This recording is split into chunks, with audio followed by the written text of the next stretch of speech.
नमस्कार दोस्तों, इस कहानी को जरा गौर से सुनिएगा क्योंकि ये कहानी आपकी जिंदगी बदलने वाली है। आजकल 12 से 25 साल के नौजवानों को इतनी चिंता हो रही है कि चिंता की वजह से उनका किसी भी काम में मन नहीं लग रहा।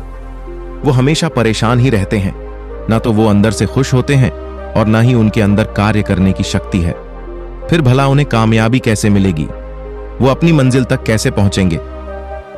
एक समय की बात है, गौतम बुद्ध से उनके एक शिष्य ने एक बार पूछा कि महात्मा, क्या ऐसा संभव है जो मैं मेरे मन में सोचो वो सारी चीजें अपने आप मुझे मिलना शुरू हो जाएं? बुद्ध बोले, ऐसा संभव तो है, लेकिन क्या इसके लिए तुम ये 2 चीजें कर पाओगे? शिष्य बुद्ध से बोला, क्या सच में ऐसा संभव होता है? अगर हां तो महात्मा मुझ पर कृपा कर मुझे बताइए, ऐसा होना कैसे संभव है? मैं इसके लिए कुछ भी करूंगा। वो 2 शिष्य से बोले, तो सुनो, तुम अपने मन में जो चाहो वो तुम्हें मिलने लग जाए। इसका पहला उपाय यह है कि तुम्हें अपने मन को अपने नियंत्रण में लाना सीखना होगा। जब तुम्हारा मन पूरी तरह से तुम्हारे काबू में आएगा, तब उस दिन तुम्हें अपनी मनचाही चीजें मिलना शुरू होंगे। शिष्य बुद्ध से बोला, लेकिन गुरुजी, मन को वश में कैसे लाया जाता है और इस समस्या का दूसरा उपाय क्या है? बुद्ध शिष्यों से कहते हैं, मन को वश में लाने का सबसे पहला और महत्वपूर्ण उपाय अपनी इंद्रियों को संयमित करना होता है। तुम्हारे 5 इंद्रियां जब तुम्हारे वश में होंगी, तभी तुम अपने मन को वश में करने में कामयाब हो पाओगे। शशि कहता है गुरुदेव, आप कहते हो कि इंद्रियों को काबू में करने से हमारा मन हमारे काबू में आएगा और फिर जो मैं मेरे मन में सोचूं वो चीज मुझे मिलने लगेगी। लेकिन गुरुदेव, इंद्रियां तो मेरे काबू में है। मैं जैसे चाहूं वैसे अपने हाथों को, आंखों को या फिर पैरों को हिला सकता हूं। फिर मुझे जो चाहे वो चीजें क्यों नहीं मिल पाती? बुद्ध शिष्यों से कहते हैं, बालक, तुम अपने 5 इंद्रियों की क्रिया के बारे में अपने मन में विचार कर रहे हो, लेकिन अपने 5 इंद्रियों को अपने काबू में रखने का असली अर्थ ये है कि तुम्हें किसी भी भौतिक चीज का मोह न रहना। जब मनुष्य के मन के अंदर अलग अलग प्रकार के मोह उत्पादित होते हैं, तब उसका मन उन चीजों को देख दुखी होता है, जिसकी वजह से वो व्यर्थ की चिंता में फंसता चला जाता है। वहीं जिस इंसान का मन उसके काबू में होता है, ऐसा व्यक्ति किसी भी प्रकार के मन के छलावे में ना फंसकर अपने लक्ष्य की ओर अग्रसर होता है और वही व्यक्ति जीवन में आगे जाकर अपने लक्ष्य को पूरा कर जीवन में सफल बन पाता है।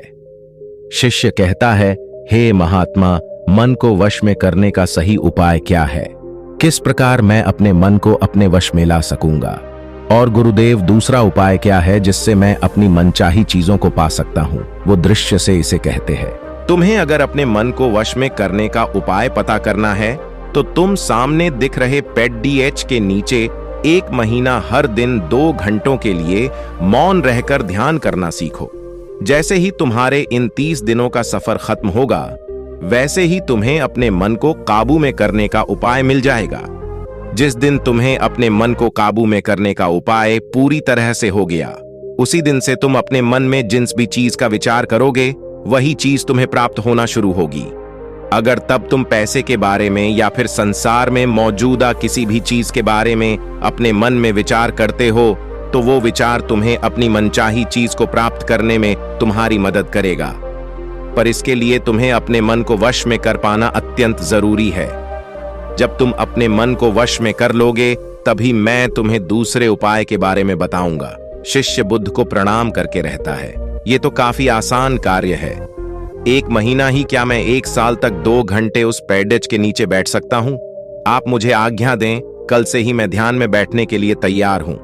बुद्ध शिष्य से बोले, ठीक है, तुम पहले 30 दिन उस पैर के नीचे मौन रहकर ध्यान करके दिखा दो, फिर हम आगे बात करेंगे। उस शिष्य को लगता है, गुरुदेव ने तो मुझे बहुत ही आसान कार्य सौंपा है, इससे तुम्हें आसान था पूर्वक कर सकता हूं, इसमें कौन सी बड़ी बात है? 1 महीना पैर के नीचे ध्यान ही तो लगाना है, इससे मैं आसानी से कर सकता हूं। शिष्य दूसरे दिन गौतम बुद्ध को प्रणाम कर उस पेड़ DH के नीचे मौन रूप से बैठ गया। 3-4 दिन तक ऐसे ही चलता रहा। शिष्य हर दिन बुद्ध के पास जाता है, उनको प्रणाम करता है और उस पैर के नीचे जाकर मौन रूप से ध्यान करना प्रारंभ करता है। लेकिन जब 6ठे दिन रोज की तरह शिष्य उस पैर के नीचे बैठने गया, तब उस समय उसका मन बेकाबू होने लगता है। उसके मन में अलग अलग चीजों के विचार आना शुरू होते हैं। उसने अब तक 20 लोगों से बुरा बर्ताव किया, अपने साथ गुरुकुल में प्रवेश रहे हैं। भाइयों को उसने हर बार कैसे मूर्ख बनाया और अपनी तारीफ करने के लिए गुरुजी को कब कब झूठ बोला। इन सारी बातों के विचार उसके मन में उत्पादित होने लग, जिससे उसका पूरी तरह ध्यान में मन लगना बहुत ही मुश्किल होने लगा। थोड़े दिन बीते, आज उस शिष्य का मौन रहकर ध्यान करने का 17वां दिवस था, लेकिन उसके मन में बार बार आते हुए गलत विचार उसे ध्यान को ठीक से करने नहीं दे रहे थे। इसके लिए उसने मन में निर्णय किया, मैं इस समस्या का हल गुरुदेव से पूछता हूं, उन्हें इसका हल जरूर पता होगा। वे दिन उसके मुंह पर आ रहे भाव देखकर बुद्ध पहले ही समझ चुके थे कि आज ये सिर्फ प्रणाम करने नहीं है, अपितु किसी समस्या का हल पूछने आया है। दोस्तों, इसी तरह के वीडियो देखने के लिए